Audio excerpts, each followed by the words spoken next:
paz y seguridad internacionales. El año 2014 ha visto un aumento importante en las crisis humanitarias en muchos lugares del mundo, en particular emergencias complejas, las cuales están teniendo un impacto regional con un efecto indirecto sobre países que ya son frágiles. Vemos con preocupación los 3 millones de refugiados que ha generado la crisis en Siria, la acción de grupos terroristas como ISIS, la cruenta violencia que el mundo ha presenciado en Gaza. Solidarizamos con las víctimas y condenamos tajantemente el uso de la violencia.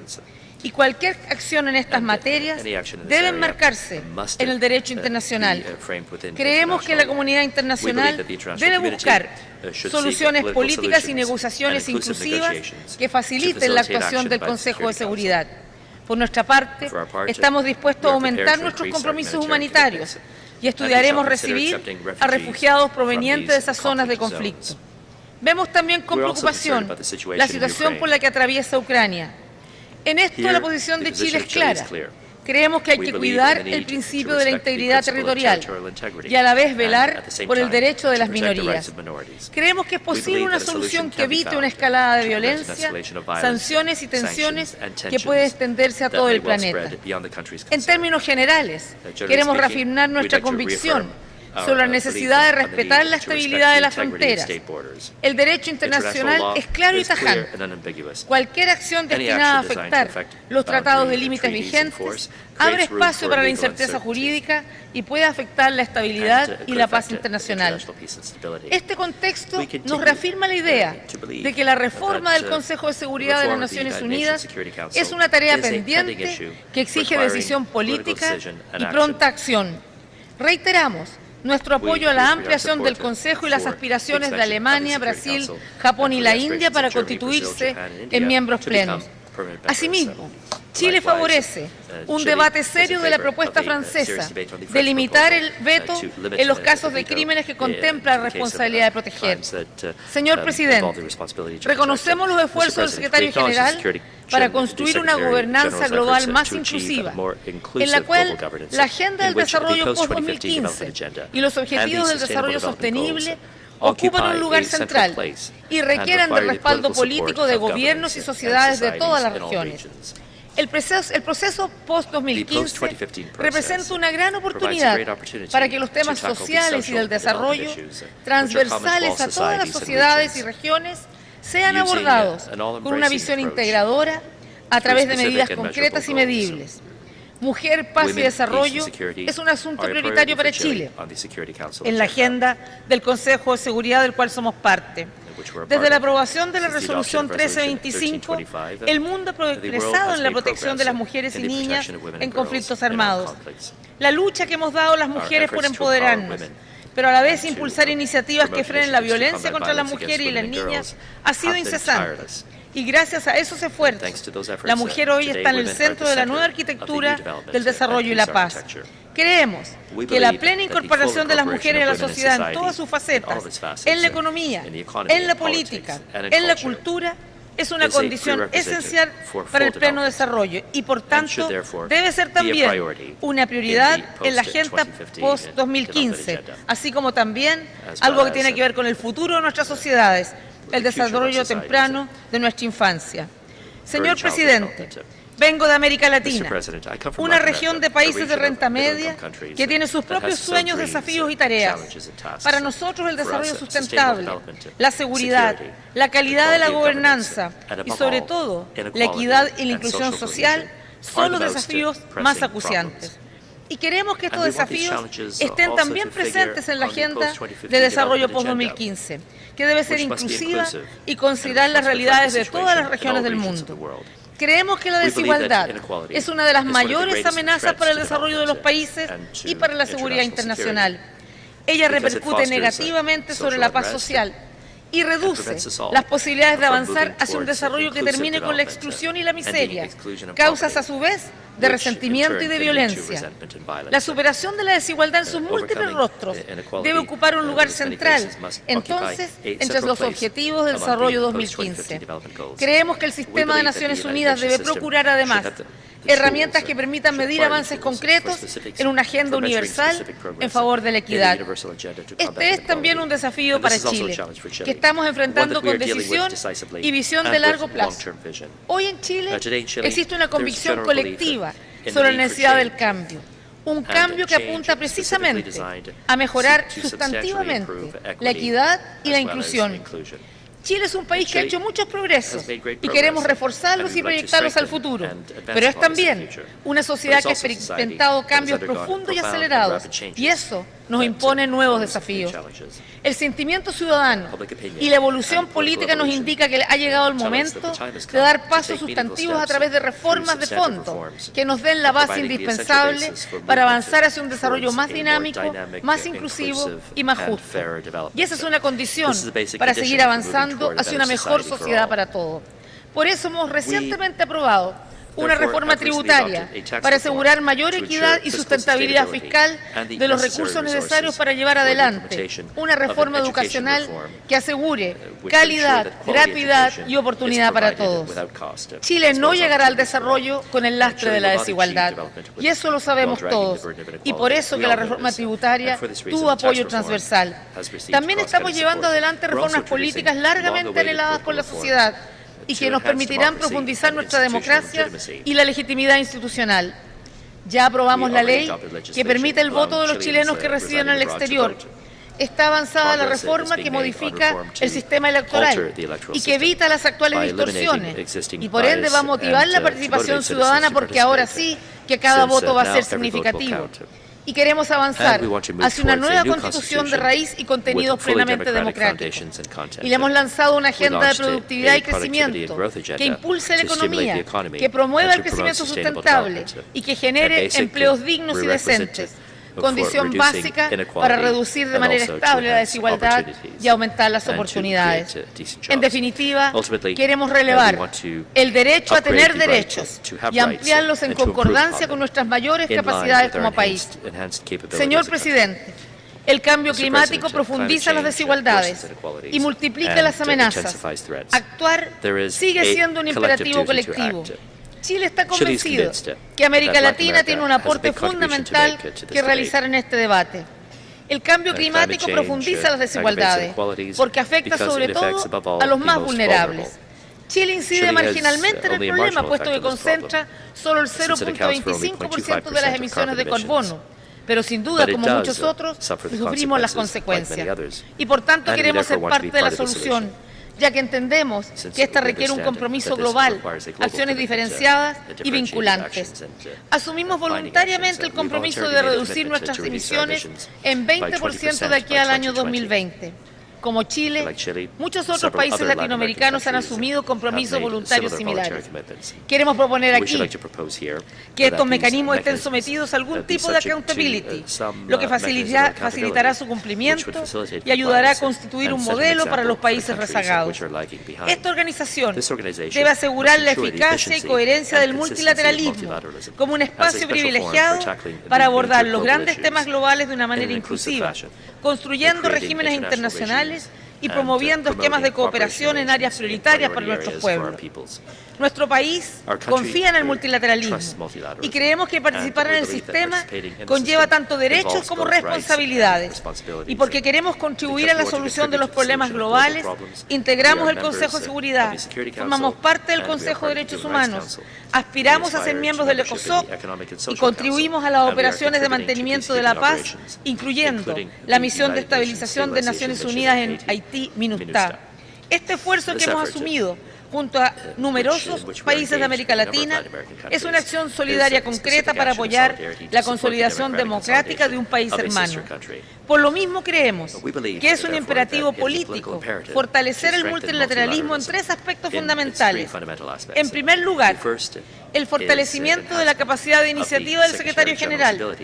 Es indispensable, en el marco de las facultades contempladas en la Carta, seguir respaldando el liderazgo político del secretario general para actuar de manera preventiva y responder a situaciones urgentes que comprometen la dignidad de las personas, la paz y la seguridad internacional. En segundo lugar, el trabajo en terreno. La capacidad del sistema para actuar en terreno es una condición fundamental para que esta organización esté vinculada a las demandas y problemas reales de la gente. Como exdirectora de ONU Mujeres, tuve el privilegio de constatar la convicción, la solidaridad y la entrega con que el personal de Naciones Unidas contribuye a realizar los ideales, principios y mandatos del sistema. En tercer lugar, desarrollo y cooperación. El proceso de construcción de una agenda de desarrollo post-2015 implica hacer esfuerzos renovados en materia de ayuda oficial al desarrollo y en la promoción de mecanismos innovadores de financiamiento, fomentando así la asociación entre países, organismos internacionales, sociedad civil y sector privado. Chile está interesado en una mayor coordinación de iniciativas e instrumentos que faciliten la cooperación sur-sur de los países de renta media, buscando modalidades para hacer efectiva su necesaria contribución. Pero también quiero destacar que en Chile se han dictado normas legales para la apertura total de nuestra economía a las importaciones procedentes de los 48 países menos adelantados, libres de aranceles y de cuotas. Señor Presidente, quiero concluir reiterando el compromiso irrevocable que ha inspirado a sucesivos gobiernos democráticos de Chile respecto de la acción de Naciones Unidas. Ella representa principios y valores universales, puesto que promueve la protección, la dignidad y los derechos fundamentales de todas las personas, así como contribuye a la prevención de crisis, al diálogo, a la reconciliación y al manejo del posconflicto. Nuestras convicciones y esfuerzos estarán siempre orientados a reforzar la legitimidad de la acción colectiva para responder a las preocupaciones y demandas de la gente. Creemos que si hay un esfuerzo efectivo y real de la comunidad internacional, podremos enfrentar con éxito las crisis puntuales y, sobre todo, la obligación de construir un mundo que asegure una convivencia pacífica y digna a todos sus habitantes. Muchas gracias.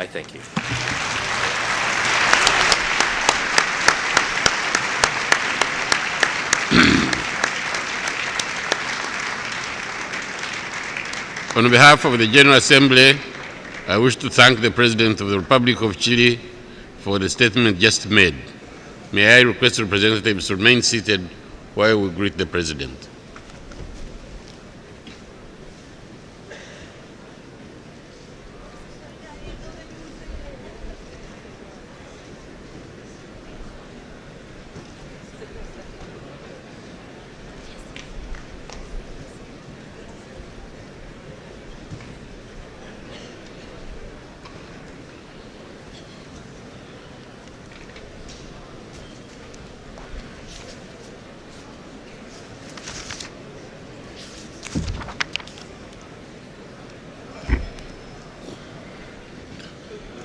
The Assembly will now hear an address by Her Excellency Park Geun-hye, President of the Republic of Korea. I request the protocol to escort her.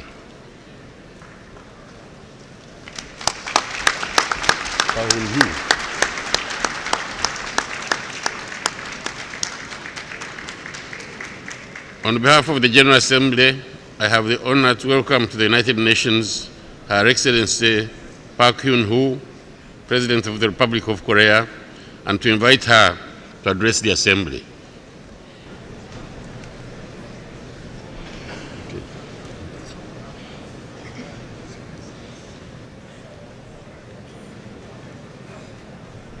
구태사 총회 회장님, Mr. President, 방기문 사무총장님, Mr. Secretary General, 각국 대표 여러분, fellow delegates. 구태사 외교장관의 Let me start by congratulating you, Mr. Kutesa, on your election as President of the 69th session of the UN General Assembly.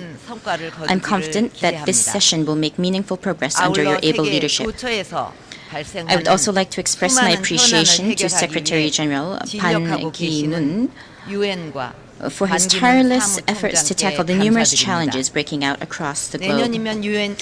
Next year marks the 70th anniversary of the founding of the United Nations. I am prompted by the state of our world today to reflect once again upon the noble dreams and ideals that inspired the founders of the United Nations 70 years ago. The founders aspired to build a new world that places people at the center. As the opening words of the UN Charter, "We the peoples," remind us. Throughout the ensuing decades of the Cold War and post-Cold War era, the UN has been tackling countless crises, striving as it did so to fulfill its purpose of maintaining international peace, promoting development, and upholding human rights. Yet, our world continues to be beset with widespread disputes and conflicts, both large and small, despite the efforts of the UN. Civil conflicts raging on in Syria, Libya, and South Sudan are leading to the death of untold numbers of innocent women and children. In Iraq and surrounding areas, the activities of foreign terrorist fighters are posing new threats to peace internationally, not to mention in the Middle East. The fragile ceasefire in Gaza and Ukraine call for a more fundamental and lasting solution. The recent Ebola outbreak in Africa, widespread poverty, and natural disasters together underscore how humanity is under threat from multiple challenges. The need to push back against these harmful challenges to peace and development beckons us to return to the UN's founding spirit of putting people first and promoting cooperation among the family of nations, and to meet the aspirations of the international community for justice and common prosperity. The UN needs to continue playing a central role for arranging more rapid and efficient responses. Ladies and gentlemen, the Republic of Korea was founded in 1948 with the blessing of the UN.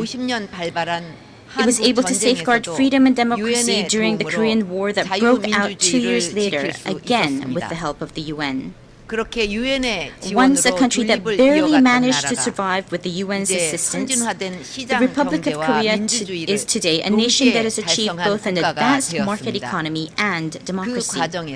And in the course of that journey, the Republic of Korea came to espouse the values upheld by the UN, peace, development, and human rights, as its own vision. Given its history, the Republic of Korea is no stranger to the agonies of civil war, aggression, poverty, and humanitarian disasters that are unfolding around the world. This is why Korea is actively working to serve international peace and promote human rights and sustainable development. As a member of the 3 major councils of the UN, the Security Council, Human Rights Council, and Economic and Social Council. Developments unfolding in the Middle East, Eurasia, and Northeast Asia are a far cry from the peaceful and just world that was envisioned by the UN's founders.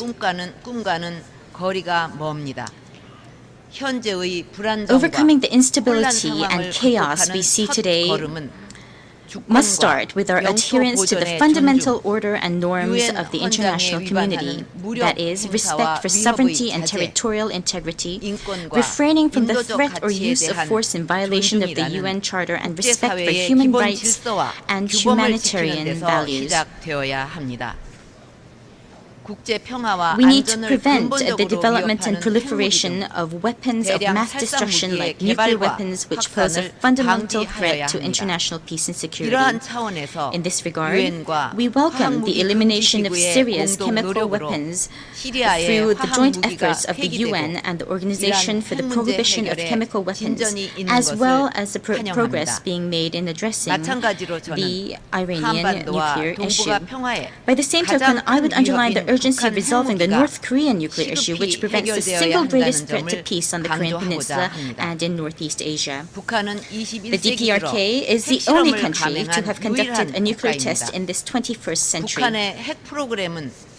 Its nuclear program is not only a serious threat to international peace, but also amounts to a total rejection of the Non-Proliferation Treaty, the backbone of the global nuclear non-proliferation regime. The DPRK must make the decision to give up its nuclear weapons. The DPRK should follow in the footsteps of other countries that have abandoned their nuclear weapons in favor of reform and opening, and choose a different path that supports its economic development and improves the lives of its people. Should it choose to do so, the Republic of Korea, together with the international community, will provide our strong support for developing the DPRK economy. In addition to this serious challenge on the Korean Peninsula, Northeast Asia is undergoing a difficult transition. There are growing tensions in the region surrounding issues of history, territory, and maritime security. Yet, unlike other regions, Northeast Asia lacks a mechanism for dealing with these problems through multilateral consultations. It is against this backdrop that I am seeking to advance a Northeast Asia Peace and Cooperation Initiative that is aimed at building an order of trust and cooperation in the region. In my view, building up habits of cooperation in practical areas such as climate action, disaster relief, nuclear safety, and tackling transnational crime can materialize into a multilateral process of cooperation along the lines of what we see in Europe.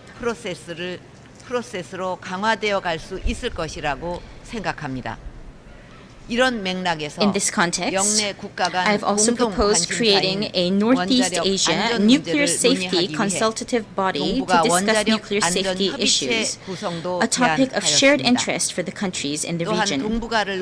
At the same time, we are reaching beyond Northeast Asia and seeking to build transportation and energy networks across an economically interdependent Eurasia, which would help strengthen political and security trust across the continent. Ladies and gentlemen, this year marks 20 years since the Rwanda genocide, the world's greatest humanitarian tragedy of the late 20th century.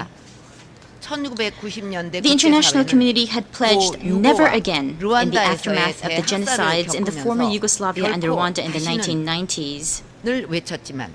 Yet, we are witnessing today a different type of humanitarian disaster unfolding in Syria and Iraq. The Republic of Korea is actively participating in the efforts of the UN to prevent such humanitarian tragedies. The Republic of Korea strongly supports UN policies to protect human rights, such as, in particular, the Rights Up Front initiative and Open Gate policy that the Secretary General is leading. Even as we speak, Korean troops are taking part in UN peacekeeping missions in South Sudan and Lebanon, helping with peace building, reconstruction, and the protection of civilians and human rights. The Republic of Korea also attaches great importance to preventing the humanitarian suffering of women and children in particular, who are most vulnerable in conflict situations. In this context, during its presidency of the UN Security Council in February of 2013, Korea chaired an open session on civilian protection in conflict situations and helped raise global awareness. Korea is also participating in the Preventing Sexual Violence Initiative as a champion state. Sexual violence against women during armed conflicts is a clear violation of human rights and humanitarian norms, regardless of how far back or where it occurred. The human rights situation in the DPRK is also the subject of profound interest and concern for the international community.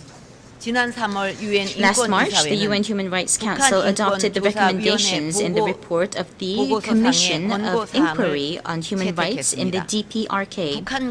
The DPRK and the international community should take the necessary measures to implement these recommendations. In this regard, the UN office that will soon be set up in the Republic of Korea to investigate human rights abuses in the DPRK is expected to reinforce such efforts. The international community should also pay greater attention to the human rights situation of North Korean defectors. Relevant UN agencies and countries should provide the necessary support so that defectors can freely choose their resettlement destinations. Ladies and gentlemen, the challenges facing humanity today, such as absolute poverty and climate change, can only be addressed through concerted international response, given their complexity and intertwined character. Less than 500 days remain until the target date of the Millennium Development Goals, which was launched with the goal of eradicating absolute poverty and increasing social and economic opportunities. The Republic of Korea is ready to play a bridging role between developed and developing countries as the post-2015 development goals are being set by harnessing our unique historical experience. In this regard, the decision was made to develop the Busan Global Partnership into an international development cooperative mechanism at the ministerial meeting that was held last April in Mexico. The Republic of Korea will seek to enhance the quality of its overseas assistance. We will continue to share our development experience by globally promoting the Semaul movement model, which was conducive to eradicating rural poverty in Korea through the spirit of diligence, self-reliance, and cooperation. Having seen the power of education in propelling its own development, the Republic of Korea strongly supports, as a champion, the Secretary General's Global Education First initiative. Korea will share its lessons learned and provide substantive support to the UN's initiatives on education, which is one of the main themes of the post-2015 development goals. To this end, Korea will host the World Education Forum in 2015 and make efforts to reach an agreement on the new education objectives for the next 15 years. Climate change is no less an existential threat to humanity than the question of war and peace. At yesterday's climate summit, leaders rallied to their collective resolve to reach a consensus on the post-2020 new climate regime. Going forward, an agreement must be reached on a new climate regime by the 2015 Conference of the Parties to the UNFCCC in Paris.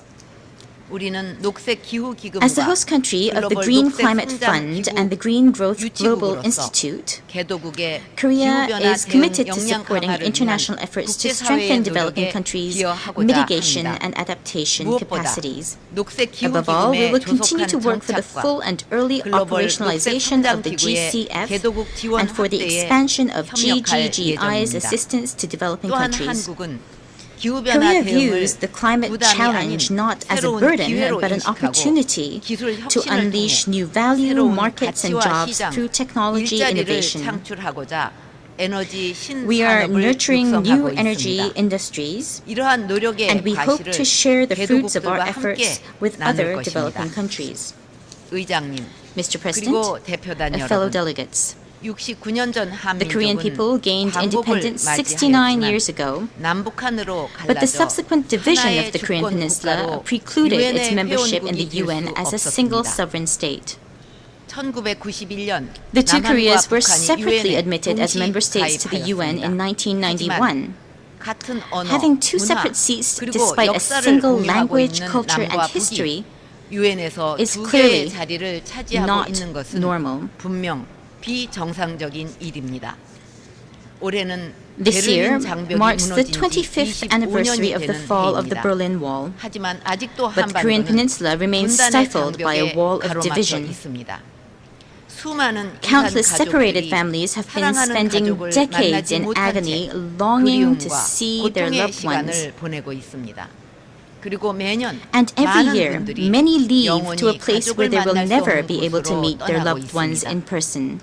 I call on the international community to stand with us in tearing down the world's last remaining wall of division. Not long ago, I proposed to the DPRK that we build corridors that can connect our environment, our livelihoods, and our culture.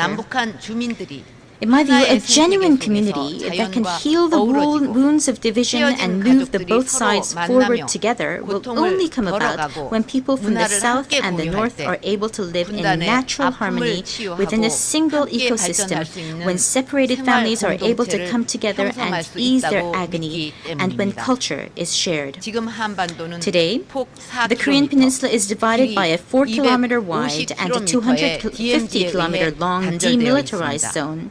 This DMZ, built around the military demarcation line to prevent renewed conflict, in reality ended up preventing the back and forth of people for some 60 years. But from the stretches of the DMZ would emerge in those decades a treasure trove of nature's wildlife. The DMZ's ecosystem is a testament to the fact that South and North are part of a single whole, one which both sides should work together to restore. And so I hope to build inside the very symbol of our division a World Eco-Peace Park that would start reconnecting the peninsula's divided nature and divided people. If we sweep away barbed wire fences from small tracts inside the DMZ and thereby allow people from both sides to live in natural harmony, the World Eco-Peace Park will emerge as a corridor of life and peace.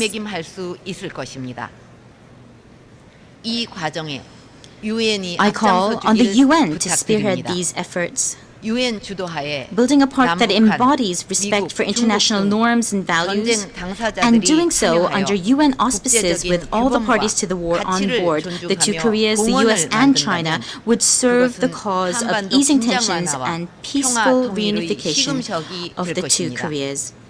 A unified Korea will be the starting point for a world without nuclear weapons, offer a fundamental solution to the North Korean human rights issue, and help unlock a stable and cooperative Northeast Asia.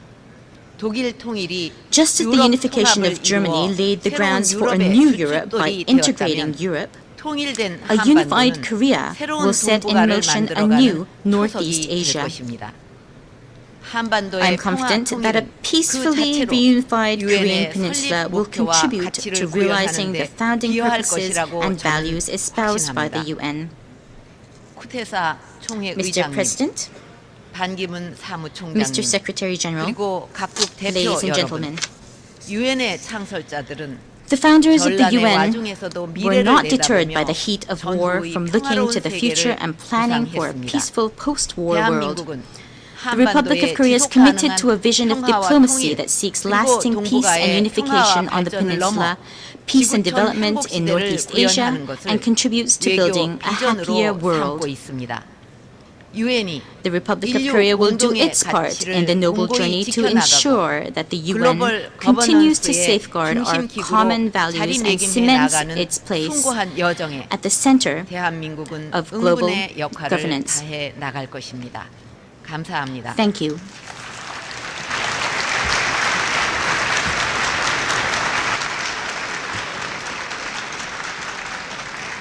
On behalf of the General Assembly, I wish to thank the President of the Republic of Korea for the statement just made.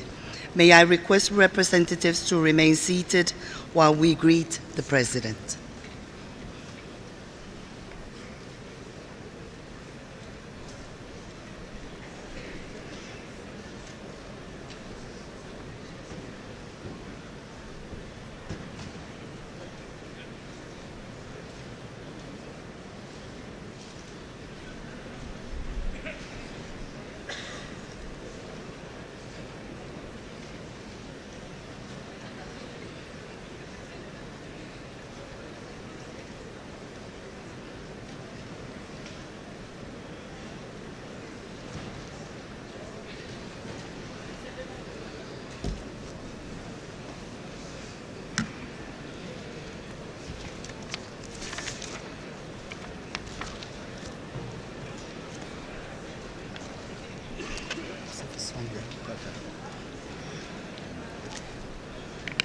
The Assembly will now hear an address by His Highness Sheikh Tamim bin Hamad Al Thani, Amir of the State of Qatar.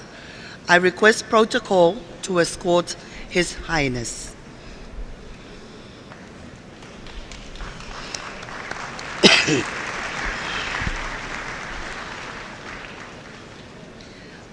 On behalf of the General Assembly, I have the honor to welcome to the United Nations His Highness Sheikh Tamim bin Hamad Al Thani, Amir of the State of Qatar, and to invite him to address the Assembly.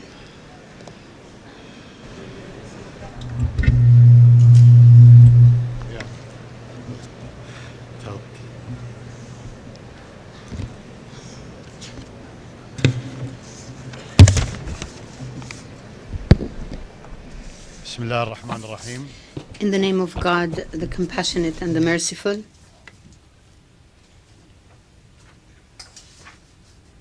العام للأمم المتحدة سعادة الأمين Your العام للأمم Excellency, المتحدة President of the السيدات General والسادة Assembly of the United Nations, Your يسرني في Excellency, the البداية Secretary أن General أتوجه of the بالتهنئة UN, لسعادة ladies السيد and سام gentlemen, it is كوتيسا my على pleasure to انتخابه begin by رئيسا للدورة congratulating His التاسعة Excellency والستين Mr. Sam Kutesa on his للجمعية election as العامة للأمم President of the المتحدة 69th session of the General متمنين Assembly of the له United التوفيق Nations. والنجاح في مهمته We wish him success in his mission. كما أود أن أشكر I would سعادة also السيد like to جون thank His آش Excellency على جهوده Mr. خلال John رئاسته Ash لأعمال for الدورة the السابقة efforts he made وأشكر during سعادة his, السيد بان كي مون during his presidency, and I would الأمين like العام to thank للأمم المتحدة على His الجهود Excellency التي Mr. يبذلها Ban Ki-moon, لتعزيز Secretary وتفعيل General of the دور United الأمم Nations, for his المتحدة. efforts to promote and يأتي انعقاد هذه operationalize the role الدورة of the في ظل United ما Nations. تشهده الساحة This الدولية session من convenes تطورات at a time ومستجدات ترتبط when بأمن وسلامة latest الإنسانية developments جمعاء on the international arena والتي affect تتطلب the قيام security الأمم and safety المتحدة of humanity بكافة at large, making أجهزتها it necessary بدورها for the في حفظ United السلم Nations والأمن to assume الدوليين its عبر role in the تفعيل maintenance of الآليات international peace and والوسائل security. التي It يتيحها ميثاق must الأمم المتحدة activate mechanisms and means وصبر provided الوسائل under the Charter of the الكافية United للحيلولة Nations دون and وقوع explore النزاعات all the means to ومعالجة prevent جذورها conflicts, address والعمل their من root أجل causes, تسويتها and work بالطرق to settle السلمية. them through peaceful means.